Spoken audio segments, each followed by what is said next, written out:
Good morning, good afternoon, and good evening, wherever you may be. This is Brother Manson McCann, your life coach. Now, before I get started, I always like to throw this out there, that this is an if the shoe fits, wear it type program. If it don't apply, please let it fly. Now, with that being said, today is a special day for me because I haven't done a video in a while.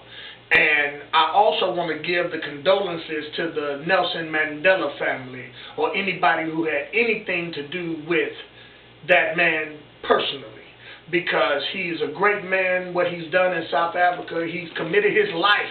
He's even gave up some of his freedom in order to make South Africa a more better place. He did away with apartheid. He was a great man. And he died on yesterday. Today is December the 6th. He died on December the 5th. He was 95 years old. So I have to pay my homage to that man. God bless you, my brother. And I hope you're going on to glory to be with the Lord. Now, let's get to my problem. All right. And this is what I do. I'm a life coach. So therefore, there may be some things in here that may hurt you, but definitely they're going to help you regardless of how you look at it. Now, this is something that I hold near and dear to my heart because I hear it on the radios, I see it on TV, I even hear it in barbershop conversations. And what it is that some people, black people, seem to think that we are still dealing with some form of slavery. Meaning they call it modern day slavery, or they'll say the debt is slavery, the penitentiary system is a form of slavery. Slavery meaning property or no rights whatsoever. And what I got to say about that is, please, I wouldn't dare compare all of these extreme freedoms that we have as blacks in America today to anything that our ancestors had to endure over the last couple of 300 to 400 years. I wouldn't dare compare all of these freedoms that we have to what they had to go through. We're not being beaten anymore like our ancestors were. We're not being killed and hung anymore like our ancestors were. We're not getting beaten with 100 lashes across our backs. We're not being kidnapped. Our women are not being raped. Our women and families are not being split up by being bought or being auctioned off. Not today. So anything that we do today, I could not compare that to slavery. I'm sorry. Now, the reason why I say this is because I think we need to change the way that we're talking to our brothers and sisters. I think that we need to change the way that we convey our message. And what brings me to this, our very own, I'm in Detroit right now, so when I say our very own Judge Greg Mathis, okay? He has a facility right around the corner from me. I'm literally 5 minutes away from there. I never see it open, but that's no knock to him. But he was on a TV show, it was a news show, and then he tend to have this belief that the prison system serves as a form of slavery, meaning that they get work done without being paid for it, okay? Now, I hear him. Then, what really got me going on, he was the second half, but his was the first part. I was sliding through my Facebook account, and upon me coming across my Facebook account, I ran across something from Michael Baisden, who's in Chicago, which that's where I'm from. That's why I'm only bringing up those two. Judge Mathis from Detroit is where I am. Michael Baisden in Chicago is where I'm from. So I'm going to pick with my homeboys real quick. You understand what I'm saying? Now, I was sliding through my Facebook page, and then there was a young lady who made a comment on something that Michael Baisden had said, but I'm going to read you her comment to what he said, and then I'm going to read to you his response to her. She said, and I quote, and I'm going to keep this woman out of this situation, but this is what she said. She says, "Why does everything have to be a conspiracy? Wake up, people. We haven't been slaves for a long time." Now, I agree with her on that tip. But this is the response that Brother Baisden gave to her. He said, and I quote, Miss Lady, keeping her name out of the situation, "With all due respect, Your comment is precisely why people are inactive. We have been fooled into believing that's just the way it is, when in reality, there has always been a plan to keep blacks on the margin. Then he tells her to go read a couple of books by a certain author, and then he caps his comment off by saying this, and I quote, "Slavery still does exist. It's called debt and the prison and education industrial complex. So stop making uninformed comments and start becoming an activist for change." Now, I applaud you, Brother Basin, for that very last sentence. Become an activist for change. Why? Because we all should be trying to change the world to make it better for us black people, because we need to stick together. You are right. Now, what I don't like is the fact that you tried to label all of these things as a form of slavery and then told this woman to stop making uninformed accusations. Now, let me give you a little bit of history for who's ever watching this. And Brother Basin, if you're watching this, this is for you too, so you won't feel that I am uninformed.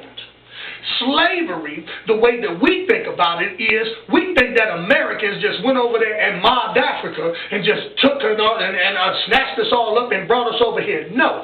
Slavery was going on long before the United States, in which we call it the American colonies back in the 1600s. It was already going on. We weren't over here doing that. How it ended up being here, there was a storm out one night and there was a ship that was on its way somewhere else. It kind of got diverted, and then it ended up in the harbors of the James River in Virginia in 1619. And because they were low on food and supplies, they had already had blacks on board. So what did they do? They traded the blacks. It was 20 of them. They traded the blacks that were on board for food and supplies so they could continue off on their journey. Now, what happened when the blacks, once they got here? They were baptized and gave Christian names or changed their names. It wasn't what they were known as in Africa, but now all of a sudden it went from Mufasa or Zumbulu to John, James, or whoever. So now that they have Christian names, so by being under Christian name, they are under the Christian law, which was the British Empire's form of the law here with the American colonies. Now, what do I mean by that? This is what happened. When they got here, meaning the black people, they were already white indentured servants because they weren't slaves. That's what they were called then, indentured servants. And so black people, those 20 black people who came off that boat in 1619, they were Christian. That means they were the same as white people were. They were just black. So therefore, they had the same opportunity to do what the white man did. They indentured themselves. They went into slavery, and after 7 years, they received their freedom. Oh yeah, there was a man named Antonio Johnson who was one of the first free slaves that were ever brought over here to the United States. I mean, he was the first one who came out. And once he got his freedom, because just like all the white people and all the black people who were under that indentured servant law, if they served anywhere between 4 to 7 years because they was Christian and it's biblical, after the 7th year, they was free. And then they were given their freedom. They were given a bushel of corn, some clothes, and 100 acres of land, which the British Empire taxed. The London, all the England, all them, they taxed the other 50 acres of land. So whatever it is that you did with that, you did what you had to do. Now, Antonio Johnson was a black man. He was able to marry. He even took that 100 acres of land and then he multiplied that to 250 acres of land. And guess what? Him being a black man in the 1600s, he was out there and he had 5 servants. Some of them were white, some of them were black. Whether 3 or 2 or 1 was white, he had a white slave or an indentured servant. So we have always been able to do the things that we needed to do up under the circumstances in which surrounded us. It wasn't until they started realizing that blacks was getting it all together, because by the 1640s, there were 20 free black people on this continent, and they had their own homes, they had their own land, they had white indentured servants as well as blacks. But then, all of a sudden, the British Empire, who was really running things over here, they got a little jealous and said, you know what? we need to start changing some things. So instead of being slaves being non-Christian, that was the law. Anybody who was non-Christian was able to be a slave.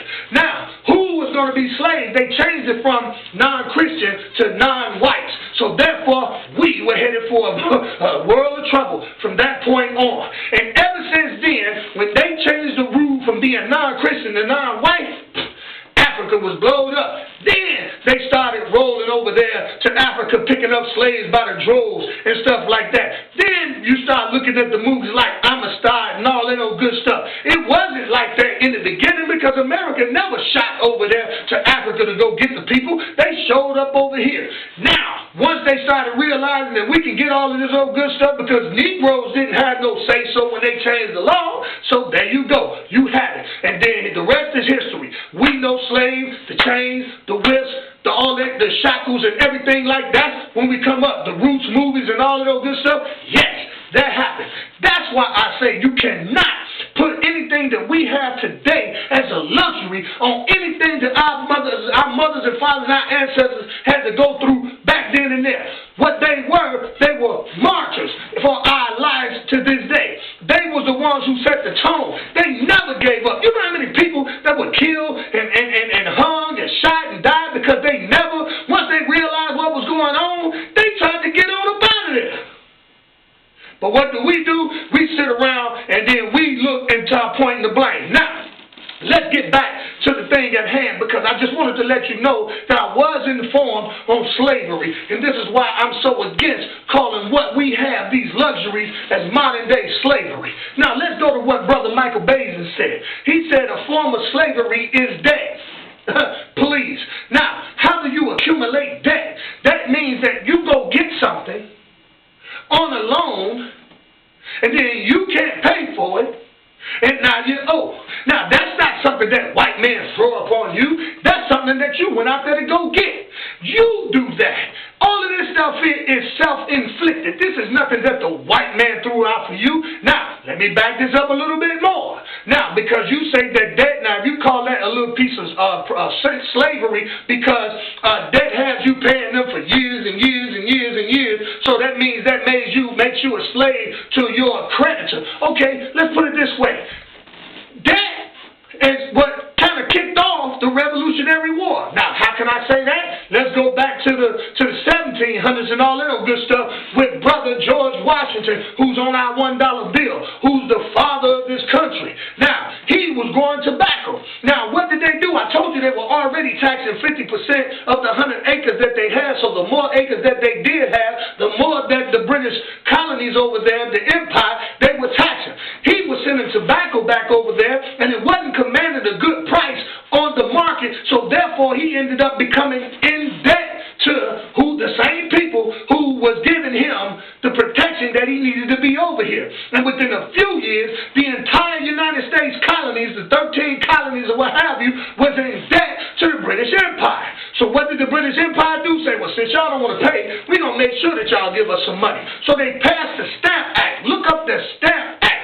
Please do that. I think it's 1765. Go ahead and look that up and see what happened. And when the American colonies over here refused to pay because they were already in debt and they refused to pay the tax that was the by the stamps that was, then all hell broke loose. Next thing you know, we got a Revolutionary War, and now we got 50 states instead of 13. Now, that was that. So black people had nothing to do with debt.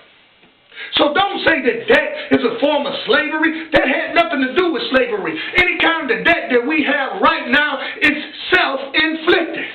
I'm in debt at this very moment. I had a car, a Grand Marquis. Somebody came and took it because I was neglected on my duties and taking care of my business. I'm still paying for that car. It's my fault. I can't blame the white man for that. I read the fine print. I read everything that was in the contract. It said if I didn't do this, they was going to do that. And because I didn't do that, they doing this. And I'm paying for it right now. So you can't say that that is a form of slavery. Quit buying stuff that you know that you can't handle. Quit getting stuff right as soon as you get a nice little decent job. You want to go out there and buy the Charger with your third check. You want to go out there and buy the 300 with your third check. And by the time the 9th or 10th check come around, they ready to lay you off. Now you got a car that you can't take back. Quit living above your means, so therefore you will not be in debt to anybody. Sorry about that. Now, let's roll over to the penitentiary system. I know a little bit about that myself. Judge Greg Mathis, as well as his brother Michael Bazin, turned around and said that prison is a form of slavery, meaning that once you become an inmate somewhere, they can actually use you as your service to pay you little or nothing, while the real man, the white man, or the rich man, or whoever's invested in this, they get paid. Excuse me, I was in the penitentiary when I was 17 years old. Yes, I was. I wasn't even 17 a whole month before I was on my way to the penitentiary. I did 3 years, God, when I was 20 years old. And guess what? I had a job. I was making $16 a month. I didn't say an hour. I didn't say a week. I didn't say a day. I said $16 a month. Now, did I like that? No. But why am I doing this? Because of something I did. The white man didn't make me do what I had to do. I had armed robberies on me. The white man didn't say, go out there and stick them people up. No. You can't say that the white man made anybody do any of this, because we're long past the prime to where when white people just kick your door open and come grab your kids and say, we throwing them out there to be slaves. This is not modern day slavery. The penitentiary system is exactly what it's meant for punishment. Do you understand what I'm saying? If you know what's happening on the other side of the penitentiary fence, why are you climbing the fence to get over there? Why are you out here doing the things that you need to do in order to get there? Voluntary. Self-inflicted. Now, you want to make the scene that now you want the people to believe that, okay, well, the white man is putting everything out here. They perpetuating all of this false this, this false that. They putting the drugs over here. They're lying. And then what? What? You can't even make your kids eat the onions out of the damn, I'm sorry about that. I'm sorry. You can't even make your kids eat the vegetables off the side of their plate. But then, all of a sudden, the white man can make your son sell dope. The white man can make you go buy liquor. Are you kidding me? When are we going to wake up, people? We need to change the conversation into brother and sister. Do what you have to do instead of the white man is doing this and the white man is doing that. And they need to do this. You want comfortability in the penitentiary? Is you crazy? Now, I ain't never in my life been in the penitentiary 1, 2, 3 times. 3. I got a C prefix. That's not go in, parole violate, go out. No, that means go in, get off parole, catch another case. Go in, go on escape, catch another case. Go in, get off parole, and that's it. I've been out the penitentiary damn near 12 years. And guess what I did in them 12 years? Ain't no white man made me do none of that. None of it. Every time I get up out my house, every day I wake up and I walk out these doors, I have a choice to make. Do you understand what I'm saying? I have a choice to make. Every time I walk out these doors, I can go sell dope. That's a choice I have to make, but I choose not to do it.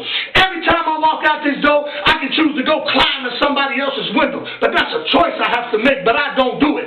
Every time I walk out this door, I can go stick my pistol in somebody's face and tell them to give me their ride. That's a choice I have to make, but I don't do it. But what I do is when I walk out these doors, every time I leave here, I go to my 9 to 5. I put my work in. I make sure I make contacts with people. I talk to the young brothers because it's a choice that I choose to make. Whether I make enough money or not, whether I make what I think I should be making or not, it's still a choice that I have to make. I refuse to believe that the white man has anything to do with that. Now, before I go any further, I do believe that racism is still alive and kicking in this world. I do believe that the good old boy regime is still alive and popping. I do believe that. Now, don't get me wrong. I'm not going to say that these white folks don't have no control at all. They do. But who controls you more than you? I am so sorry. We need to get our eyes off the white man and put them on the right man. And that's God. I'm sorry. We try to do a lot of stuff. We look at our brothers and sisters. We look at our baby mamas, our baby daddies. We need to start looking at them out of the way and start looking at the man who can actually put us somewhere.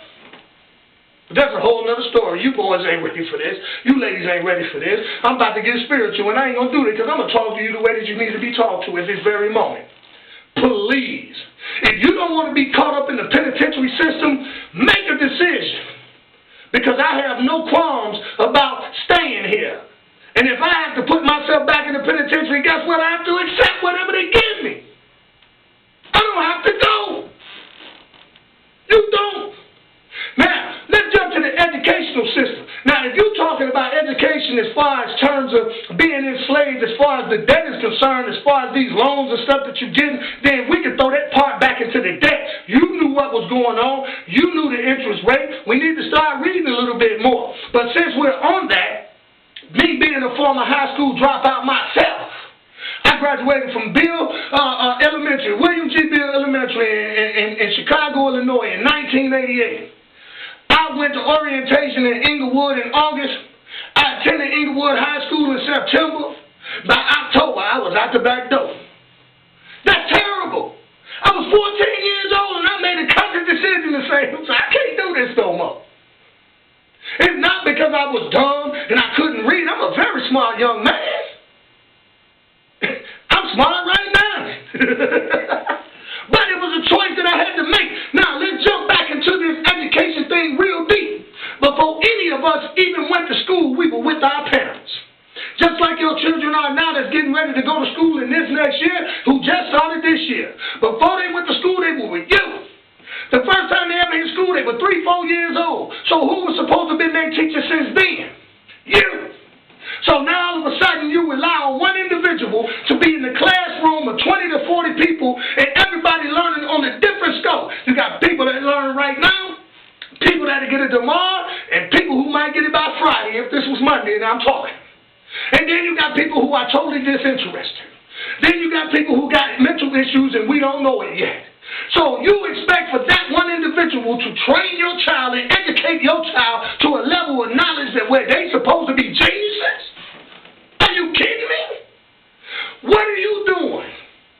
Every day you sit up there and you let your child go to school, you do nothing for them but put clothes on their back. And half of y'all don't even do that.